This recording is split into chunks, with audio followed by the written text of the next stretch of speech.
India news के true shield studio में आपका स्वागत है। कोरोना से लड़ाई चरम पर है। कोरोना से लड़ाई चरम पर है।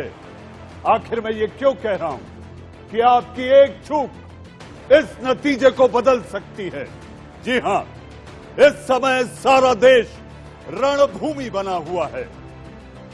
जीवन के सामने दो संकट हैं। अब जहान भी बचाना है और जान भी बचानी है, यानी जीवन भी बचाना है और आजीविका भी बचानी है। लॉकडाउन लगभग बढ़ने वाला है।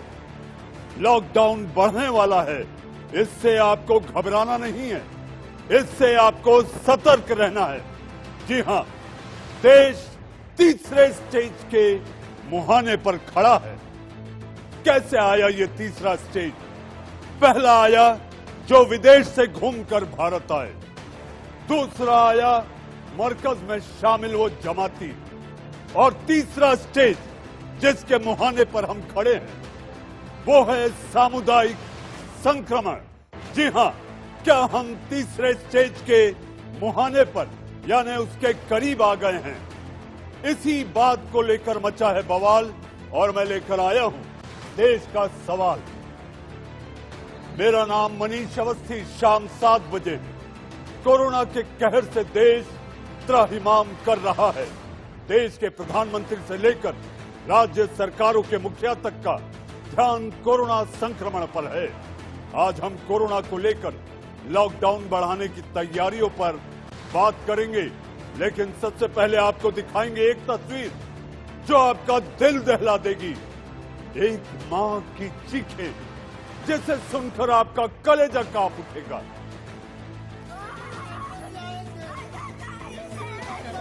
हाय बाबू, हाय गे आगे कहीं से हमर बाप, हाय गे मैया, हाय गे मैया, हाय हाय बाबू अरे अरे कहाँ भागले रे? घर फोन मार के कहीं के आओ आइए।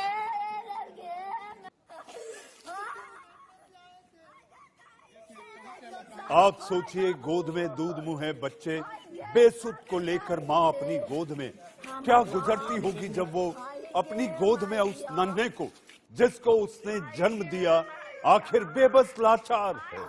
जी हां, सपना संजोया होगा उस मां ने कि जो बच्चा उसकी गोद में है, उसकी उंगली पकड़ के चलने वाला था, आखिर वो बच्चे को अब गोद में लिए मारे मारे गली गली सड़क सड़क अस्पताल अस्पताल सिर्फ उसके उपचार के लिए पैदल मीलों घूमती रही, लेकिन उस पर रहम खाने वाला वो अस्पताल, वो सिस्टम, किसी ने रहम नहीं खाई। कोई दया नहीं, कोई माया नहीं, कोई मर्म नहीं। इसीलिए कहते हैं मां का आंचल।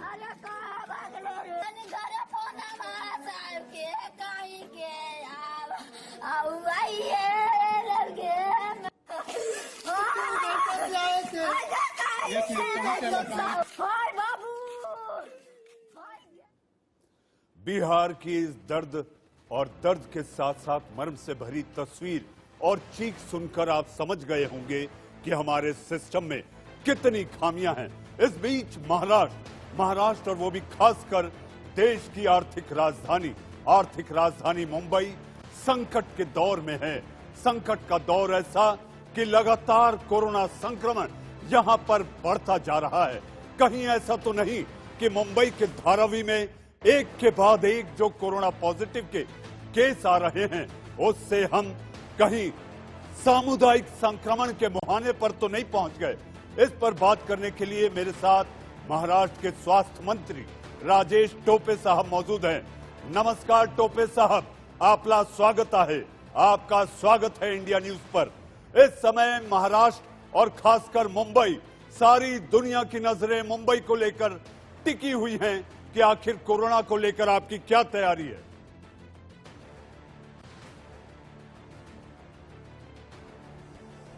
देखो, एक है कि संख्या बढ़ रही है, उसमें नाक का कोई कारण नहीं, लेकिन मैं ये भी कहना चाहता हूँ कि मुंबई में सबसे ज़्यादा टेस्टिंग भी हो रही है। क्योंकि हम जो भी प्रोटोकॉल होते हैं उसको बहुत स्ट्रिक्टली फॉलो कर रहे हैं। करीबन महाराष्ट्र में 33,000 टेस्ट्स हुए हैं, जिसमें से सिर्फ मुंबई में 19,000 हुए हैं। तो इन 19,000 टेस्ट के तहत, क्योंकि प्राइवेट एंड गवर्नमेंट लैब्स मिलके मुंबई में बहुत बड़ी टेस्टिंग फैसिलिटीज़ उपलब्ध है, तो मैं ये कहना चाहता हूँ कि टेस्टिंग जितनी होगी उतना राइट आंकड़ा वो नज़र आएगा। और हम चिंतित ज़रूर है, लेकिन हम घबराए हुए नहीं हैं, क्योंकि हमें पूरी उम्मीद है इसमें से जो भी एडमिटेड पेशेंट्स हैं वे सभी 70% तो बिल्कुल असिम्टोमेटिक है। और मैं ये भी कहना चाहता हूँ कि 25% लोग नॉमिनल सिम्टम्स है, 5% क्रिटिकल है। तो एक ज़रूर है कि आंकड़ा बढ़ रहा है। धारावी और अन्य कई कंजेस्टेड एरियाज में कुछ नए आंकड़े आ रहे हैं, लेकिन कंटेनमेंट जोन्स जो बनाए गए हैं, 210 से ज़्यादा कंटेनमेंट जोन है, जिसमें पूरी तरह से ट्रैकिंग करने का काम हो रहा है, टेस्टिंग करने का काम हो रहा है और ट्रीटमेंट करने का काम हो रहा है। ये 3T सिस्टम है हमारी, उसके तहत अच्छी तरह से काम चल रहा है। We are very much confident that we are going to win the battle against corona. हम कोरोना के अगेंस्ट हम 100% जीतेंगे। जी, उम्मीद करते हैं कि ऐसा हो भी। टोपे साहब, एक बात, आज प्रधानमंत्री से आपके मुख्यमंत्री उद्धव ठाकरे की वीडियो कॉन्फ्रेंसिंग के जरिए बातचीत हुई है। आखिर उद्धव ठाकरे ने क्या सुझाव दिए हैं? मेरी समझ में, मेरे सूत्रों के अनुसार, मेरी जानकारी ये है कि उद्धव ठाकरे और महाराष्ट्र सरकार के मन में जो चल रहा था, वो शहर जहां पर कोरोना पॉजिटिव कोई मरीज नहीं है, उन्हें शर्तों के आधार पर लॉकडाउन वहां से हटा दिया जाना चाहिए। तो क्या ये लॉकडाउन, जैसे कि खबरें आ रही हैं, बढ़ने वाला है, तो ये केवल मुंबई और पुणे की हद तक होगा या सारे महाराष्ट्र में लागू होगा?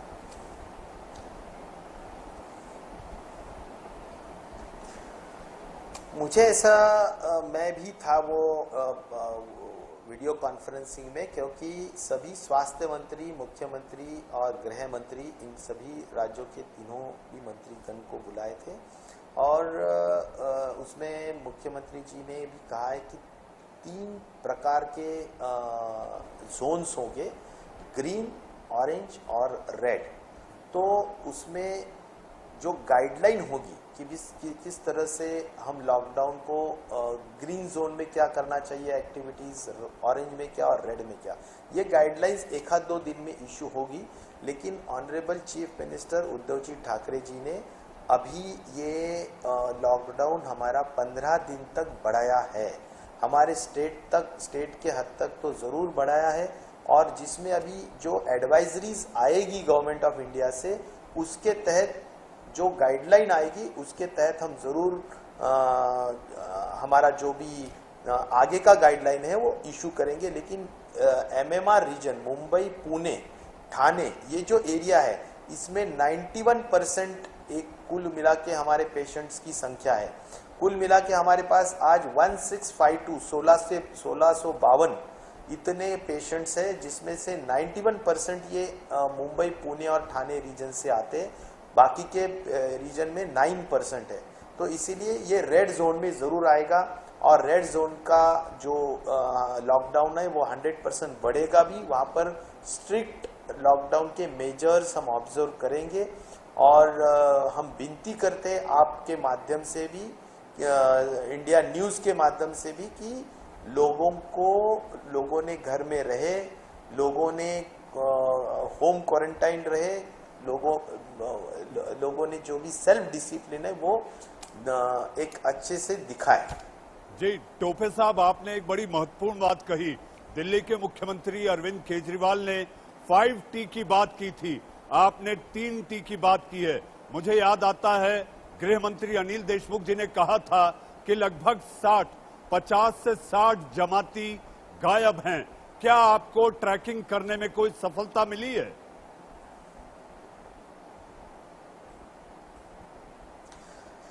मुझे लगता है इसमें मैंने भी तबलीगी जमात के जो जिम्मेदार लोग हैं उनकी मीटिंग मैंने पर्सनली ली थी, मुंबई के जो जिम्मेदार हैं उनकी सभी की, और उन्होंने भी ये 100% मान्य किया है कि हम ज़रूर इसमें पूरा सहयोग देंगे। हम एक एक को चुन चुन कर हम क्वारंटाइन करेंगे और उनको जो भी अगर ज़रूरत पड़ती है टेस्टिंग के बाद तो ट्रीटमेंट करने के लिए हम उनको कंपल्शन करेंगे। तो मुझे लगता है कि इसमें बहुत यानी कोई घबराने वाली बात नहीं है। 100% सहयोग मिल रहा है और मुझे पूरी उम्मीद है कि जो भी लोग आज हम ट्रेस कर रहे हैं वो 100% हमारे ट्रेस भी होंगे और आगे उनकी टेस्टिंग और ट्रीटमेंट भी होगी।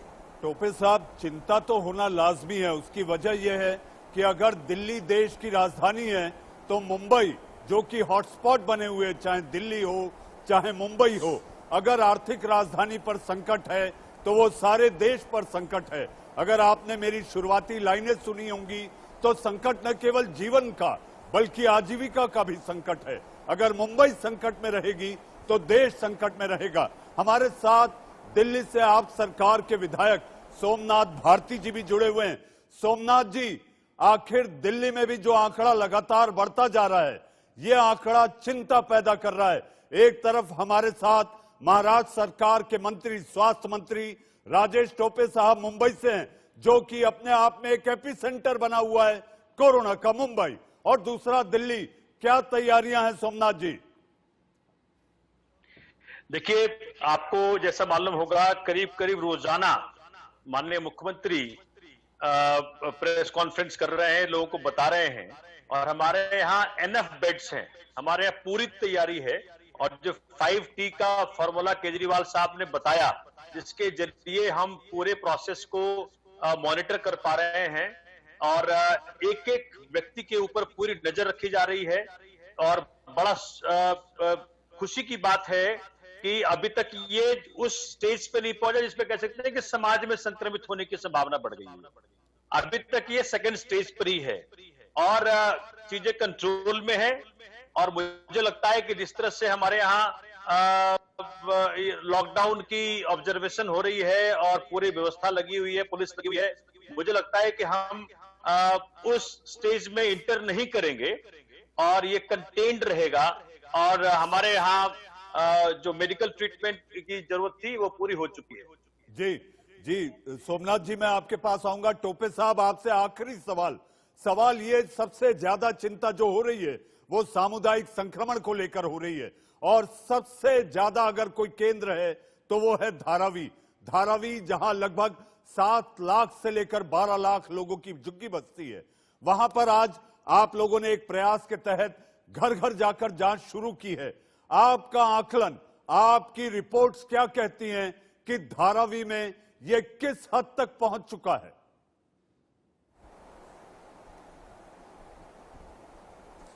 नहीं, देखो, धारावी में मैं भी 2 दिन पहले जाके आया था और जिसमें हमारा बहुत कड़ी नज़र है उस पर।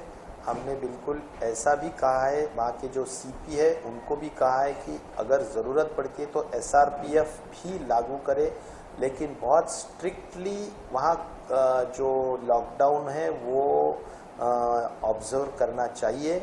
और कोई हालत में जो हमारा जैसा कि ट्रेसिंग है, वो ट्रेसिंग का काम अच्छी तरह से होना चाहिए। सैनिटाइजेशन की हद तक वहाँ पर बहुत डेंसली पॉपुलेटेड एरियाज़ है, जो मास टॉयलेट्स होते हैं उसमें भी सैनिटाइजेशन, जेट पंप के तहत हर आवरली क्लीन होना और सैनिटाइजर्स यूज़ करना, ये कॉरपोरेशंस के जो जिम्मेदारी के काम है वो भी हमने वहाँ पर बोल रखा है। पुलिस को और ज़्यादा टाइट किया है और मुझे उम्मीद है कि 100% वहाँ पर के जो स्कूल्स, कॉलेजेस के बिल्डिंग्स टोपे साहब, मुंबई से लगातार इंडिया न्यूज इस संकट की घड़ी में उस आम जनता का हमसफर बना हुआ है, और हमारे पास जो शिकायतें आ रही हैं, जो फूड पैकेट्स होने चाहिए, जो वो बाहर से आकर वहां पर मजदूर बसे हुए हैं, जिनके सिर पर छत नहीं, खाने को अनाज नहीं, तो जो सरकार की तमाम योजनाएं हैं जिसके तहत कम से कम उनका पेट भरे, ऐसा नहीं हो पा रहा, तो ये डिलीवरी सिस्टम कैसे सुधरेगा?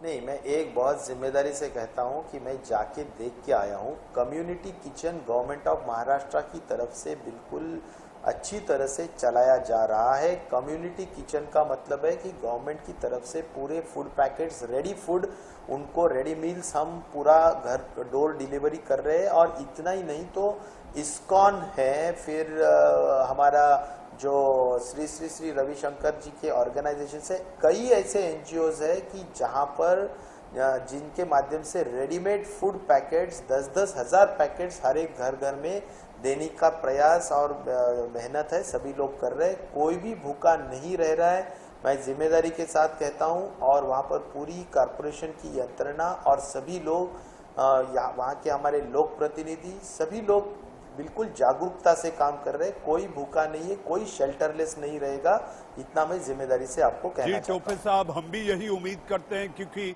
मुंबई को लेकर एक कहावत है, मुंबई के जमीन की तासीर है कि कोई भी आदमी रात को भूखा नहीं सोता। इंडिया न्यूज के साथ आप जुड़े, आपका बहुत बहुत धन्यवाद। सोमनाथ जी, मेरा जैसे सवाल आपसे था, इस समय दिल्ली सरकार ने जो योजना बनाई है कोरोना से दो हाथ करने की, 30,000 बेड्स, 30,000 बेड्स का मतलब अपने आप में संकेत है कि सब कुछ ठीक नहीं।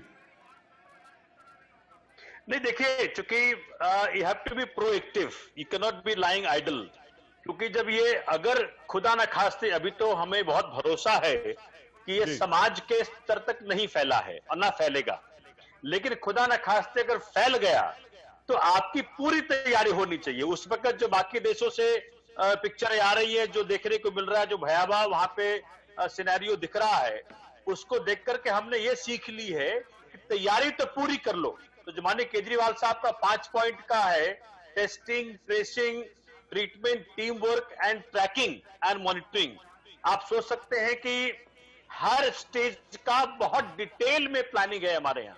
और अभी हमने आज ही, सोमनाथ जी, आपकी प्लानिंग, आपकी ट्रैकिंग, T5 फॉर्मूला वाकई कारगर साबित हो, ऐसा हम भी चाहते हैं, क्योंकि देश को इस संकट से बचाना है। ये लड़ाई है, ये संग्राम है, ये युद्ध है। लेकिन अलग अलग मस्जिदों में जो जमाती छिपे हुए मिल रहे हैं, चाहे चांदनी महल हो, अलग अलग दूसरे इलाकों की मस्जिदों में जो जमाती अब भी छुपे हुए हैं, मुझे ऐसा लगता है कि अपने आप में संकट का सबसे बड़ा कारण है। और इसके अलावा आपने 1950 लोगों की एक सूची दिल्ली पुलिस को दी थी, क्या उसके बारे में कोई ट्रैकिंग हो पाई? आप समझ सकते हैं कि ये जो बड़ा टास्क हमने लिया, कोई भूखा ना रह जाए। मेरे अपने क्षेत्र में 13,000 लोगों को मैं खाना खिला रहा हूं दो वक्त, और स्वादिष्ट खाना खिला रहा हूं, जो कि घर का खाना लगता है, दोपहर में भी और रात में भी। और आज मैंने खुद अपने क्षेत्र के अंदर एक नई मुहिम छेड़ी है कि जी, जो व्यक्ति आपका बेघर है, जो बेसहारा है, जिसके ऊपर छत नहीं है, तो उसको तो पका हुआ खाना देना ही पड़ेगा। जो मजदूर वर्ग है, जो कमरे में रहता है, एक कमरे में 7-7 लोग रहते हैं, 8-8 लोग रहते हैं, जिनके पास स्टोव नहीं है, खाना पकाने का साधन नहीं है, उनको भी पका हुआ खाना देना पड़ेगा। लेकिन वो सारे परिवार जिनके पास स्टोव है, खाना बनाने का साधन है, लेकिन ये आपका लॉकडाउन के कारण उनका नौकरी छूट गया, उनका दिहाड़ी छूट गया, घर में लेकिन पकाने का साधन है, तो उनको मैं पका हुआ खाने से ये कच्चा राशन पे लेके आ रहा हूं। आज मैंने खुद 300 परिवारों को अपने हाथों से बांट के आया हूं कच्चा राशन, और इसीलिए बांट के आया हूं कि वो परिवार अपने घर में रहे, खाना बनाए, सोमनाथ जी, आपकी इस धार्मिक सेवा के लिए हम आपको बधाई देते हैं। लेकिन एक सवाल और उठता है, आज दिल्ली के मुख्यमंत्री अरविंद केजरीवाल ने, इससे पहले कि देश में ऐलान हो कि लॉकडाउन बढ़ने वाला है, उन्होंने ये कह दिया कि लॉकडाउन बढ़ना निश्चित है। इसको लेकर आपको लगता है कि ये लॉकडाउन सख्ती वाला होगा या शर्तों के साथ वाला होगा? क्योंकि घरों में बैठे लोग इस समय उम्मीद कर रहे हैं कि सरकार इस लॉकडाउन में भी कोई रियायत दे।